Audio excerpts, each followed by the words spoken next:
Assalamualaikum warahmatullahi wabarakatuh.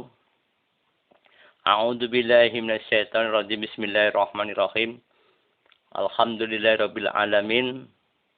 Para pemirsa Jamani yang dirahmati Allah Ta'ala yang hadir di channel Jamani, channel Jemaah Manatul Nurul Iman.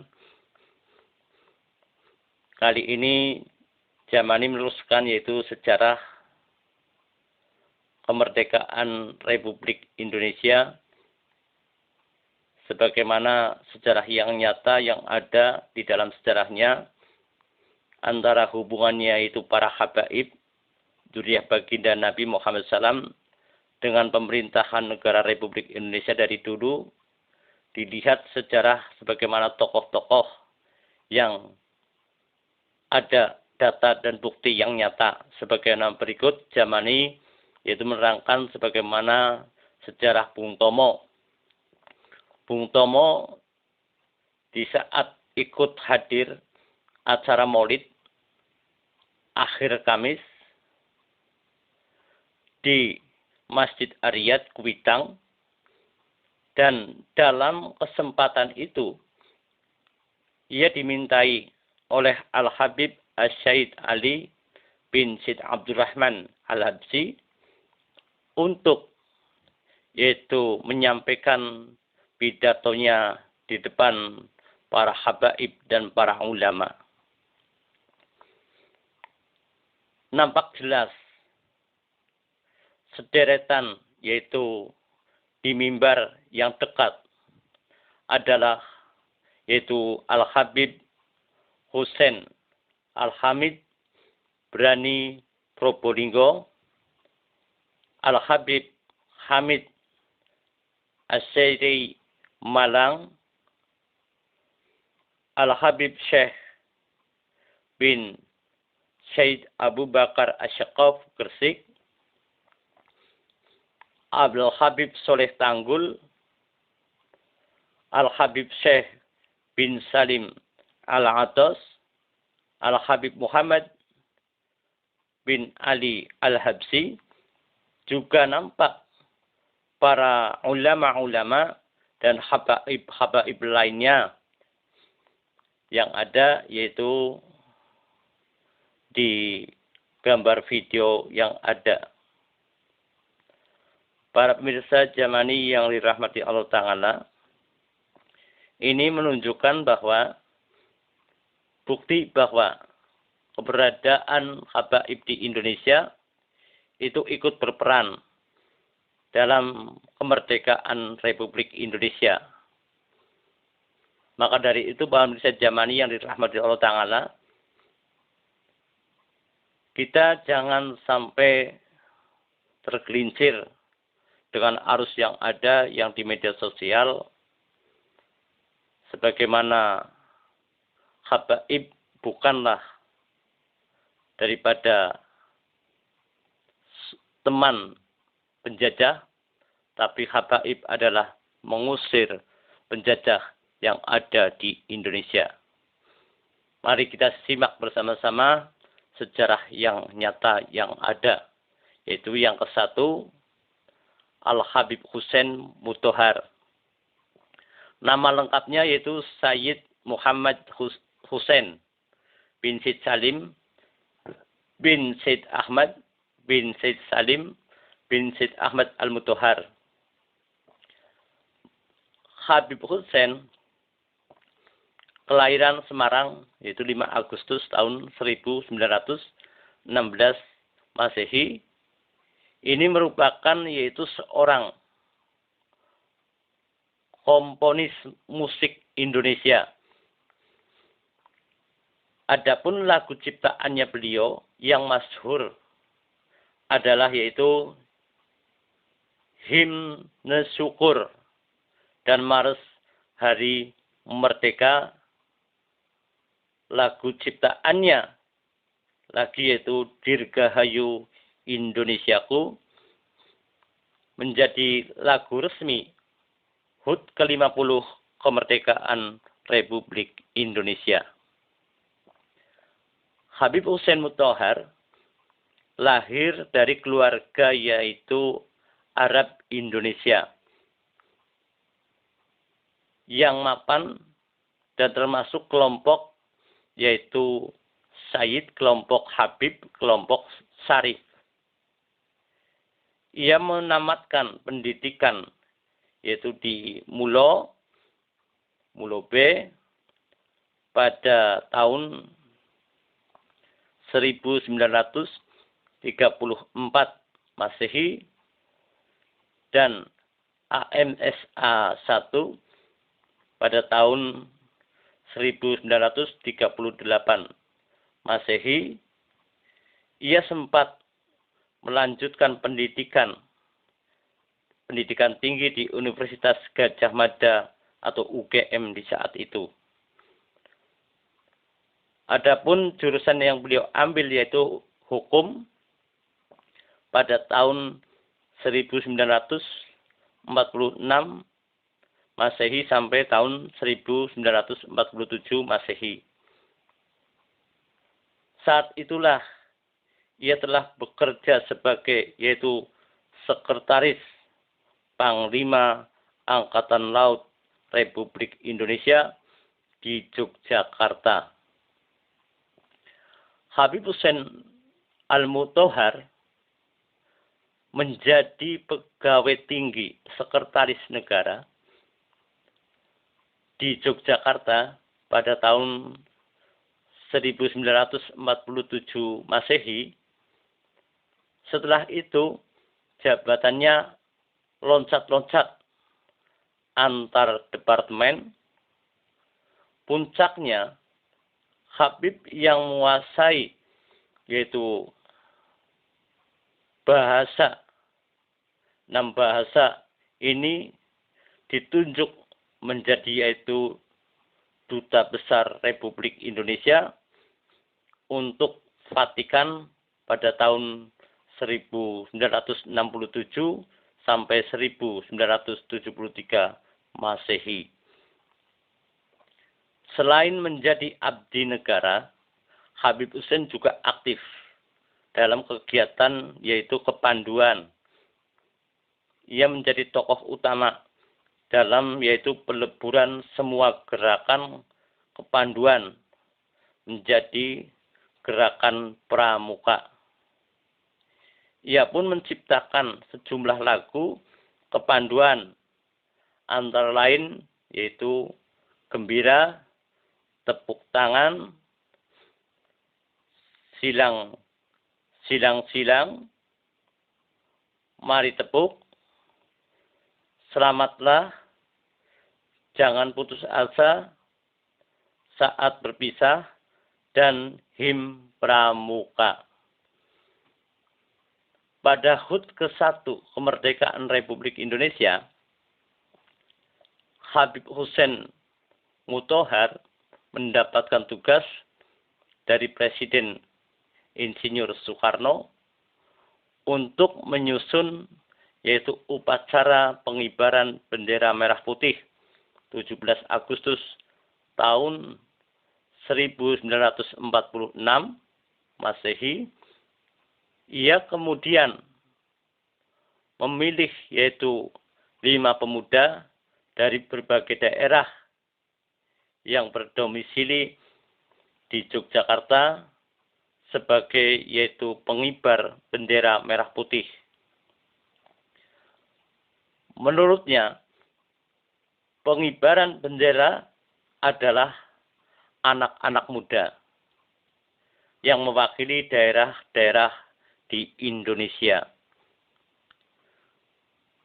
Di era Presiden Soeharto, Habib Hussein Mutahhar yang duduk sebagai Direktur Jenderal Urusan Pemuda dan Pramuka Depdikbud juga diminta menyusun tata cara pengibaran bendera pusaka merah putih. Ia kemudian membagi satu pasukan, yaitu pengibar bendera, menjadi 3 kelompok. Kelompok 17 sebagai yaitu pengiring atau pemandu. Kelompok 8 sebagai kelompok inti pembawa bendera merah putih, kelompok 45 sebagai yaitu pengawal pembagian menjadi 3 kelompok. Pembagian menjadi 3 kelompok tersebut merupakan simbol dari tanggal proklamasi kemerdekaan negara Republik Indonesia atas pengabdiannya kepada negara. Habib Hussein Mutahar meraih yaitu penghargaan yaitu bintang gerilya dan bintang Mahaputra. Ia wafat di Jakarta pada 9 Juni 2004 Masehi. Para pemirsa Jamani yang dirahmati Allah Ta'ala, untuk berikutnya yang kedua yaitu Al-Habib Syarif Sultan Abdul Hamid kedua. Syarif Abdul Hamid Al-Qadri atau dikenal dengan Sultan Hamid II lahir di Pontianak, Kalimantan Barat pada 12 Juli 1913 Masehi dari pasangan yaitu Syarif Muhammad Al-Qadri dan Syekha Jamilah Sarwani. Dia merupakan yaitu perancang lambang negara Indonesia, yaitu Garuda Pancasila. Sultan Hamid II menempuh pendidikan sekolah dasar atau Eurobasis, yaitu Legal School ELS, di beberapa kota, yakni Sukabumi, Pontianak, Yogyakarta, dan Bandung. Ia kemudian meneruskan pendidikan sekolah menengah umum atau yaitu HBS di Bandung selama setahun, lalu melanjutkan yaitu teknisi Hughes School THS yaitu di Bandung, tapi beliau tidak sampai tamat. Sultan Hamid II lalu menamatkan belajar di yaitu Konin Skilki Militer Akademi KMA di Breda, Belanda. Ia meraih pangkat yaitu letnan pada Kesatuan Tentara Hindia Belanda. Setelah lulus pada tahun 1937 Masehi, beliau dilantik sebagai perwira Kanil atau berpangkat Letnan II. Kanil berpangkat Letnan II. Pada 17 Desember 1949 Masehi, Sultan Hamid II dipilih Presiden Soekarno masuk dalam Kabinet Republik Indonesia Serikat atau RIS. Tetapi tanpa adanya yaitu portofolio atau Menteri Negara atau Sonder Portofolio,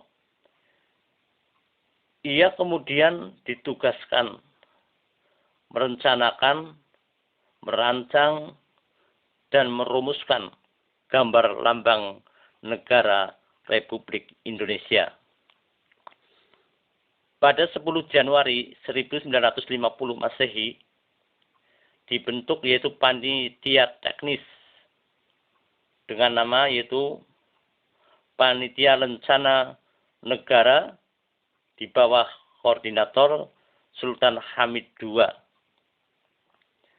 Sebagai ketua adalah Muhammad Yamin dan anggota yaitu Ki Hajar Dewantoro, kemudian M.A.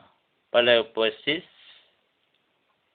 Muhammad Nasir dan Raden Ngabehi, yaitu Purba Caraka. Panitia ini bertugas menyeleksi usulan rancangan lambang negara untuk dipilih dan diajukan kepada pemerintah di saat itu. Dalam prosesnya muncul dua rancangan lambang negara terbaik, yaitu karya Sultan Hamid II dan karya Muhammad Yamin. Namun pemerintah dan DPR kemudian memilih rancangan itu Sultan Hamid II. Rancangan itu kemudian disempurnakan oleh Sultan Hamid II, Soekarno, dan Muhammad Hatta.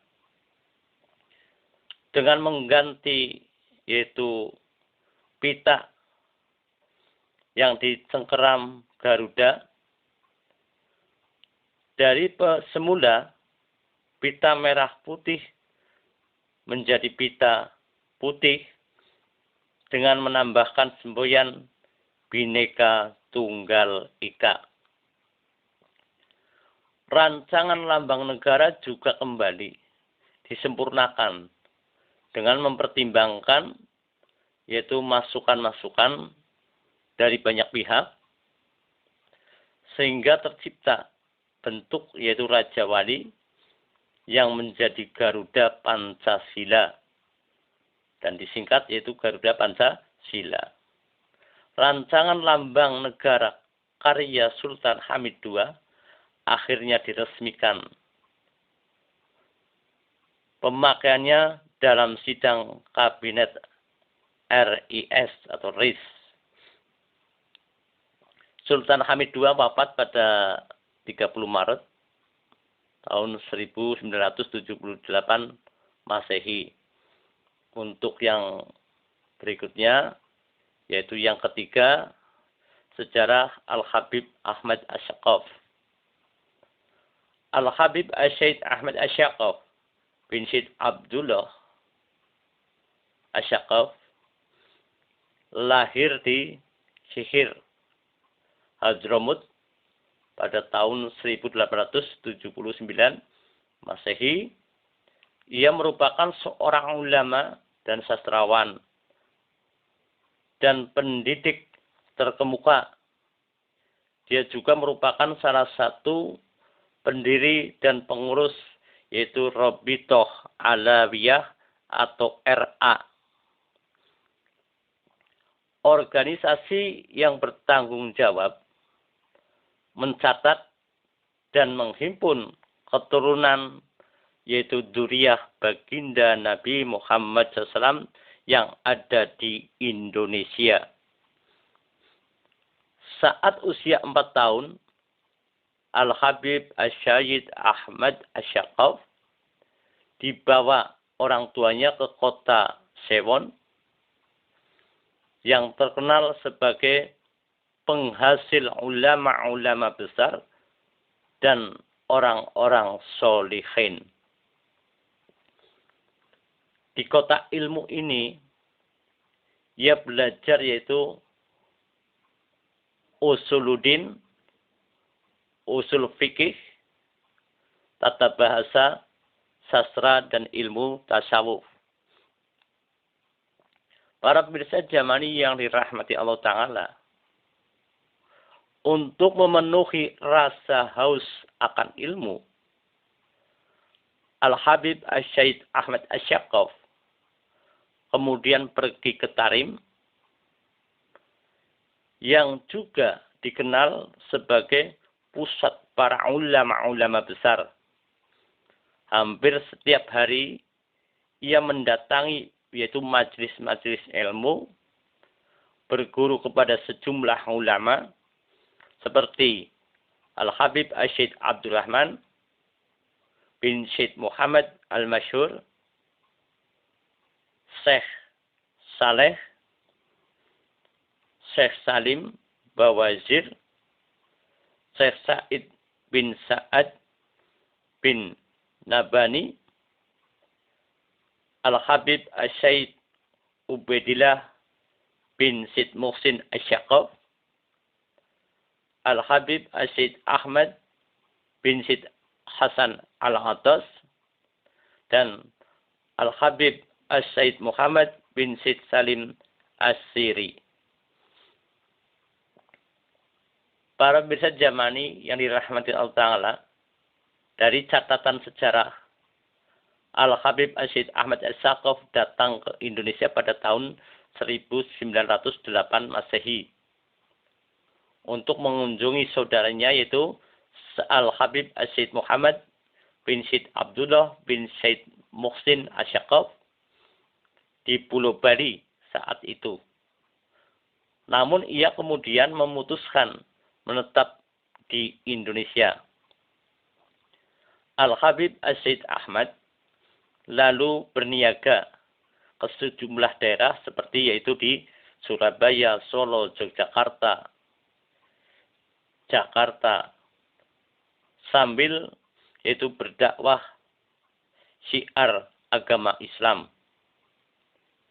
Di Jakarta, ia menjadi yaitu pimpinan sekolah yaitu Jam'iyat Khair. Ia kemudian membuka kelas-kelas baru dan menyusun tata tertib bagi pelajar dan mengarang buku-buku dan lagu-lagu untuk sekolah. Buku-buku pelajaran yang ia susun terdiri dari buku-buku agama, sastra, dan bab akhlak. Habib Ahmad juga mendirikan yayasan yaitu Ar-Rabithah Alawiyah atau RA yang bertujuan untuk memajukan bangsa Arab Hadrami baik secara jasmani maupun secara rohani. Kemudian untuk menguatkan tali persaudaraan antara golongan Sayyid dan orang Arab Hadrami lainnya. Mendidik para anak, yaitu anak yatim piatu, menolong janda dan orang yang tidak mampu untuk bekerja, dan juga fakir miskin. Para pemirsa Jamani yang dirahmati Allah Ta'ala, perkumpulan ini juga bertujuan untuk memelihara yaitu keturunan Sayyid atau Habaib atau Syarif yang menyebarkan penyebaran agama Islam yaitu bahasa Arab serta ilmu lainnya. Melalui pergerakan Ar-Rabithah Alawiyah pula, ia mempunyai yaitu pengaruh yang sangat kuat di dalam memberikan petunjuk dan pentingnya persatuan di kalangan umat Islam dalam menghadapi penjajahan Belanda di saat itu. Semua itu dapat dilihat dalam yaitu qasidah, syair, serta nyanyian yang ia karang yaitu oleh Al-Habib Asy-Syaikh Ahmad Asy-Syaqaf. Al-Habib Ahmad Asy-Syaqaf wafat pada tahun 1949 Masehi. Para pemirsa Jamani yang dirahmati Allah Ta'ala, inilah sejarah-sejarah daripada Ahlul Bait Nabi Muhammad SAW atau dzurriyyah Nabi yang ada di Indonesia. Mudah-mudahan sejarah ini menjadi kesemangatan kita untuk mengisi kemerdekaan Republik Indonesia dengan menjaga persatuan dan kesatuan yang ada, dikuatkan Bhinneka Tunggal Ika. Kita kuatkan Bhinneka Tunggal Ika dan Undang-Undang Dasar 45. Maslahah bagi kita semua yang hadir di channel Jamani. Akhiru kalam. Wabillahi taufiq wal hidayah. Wassalamualaikum warahmatullahi wabarakatuh.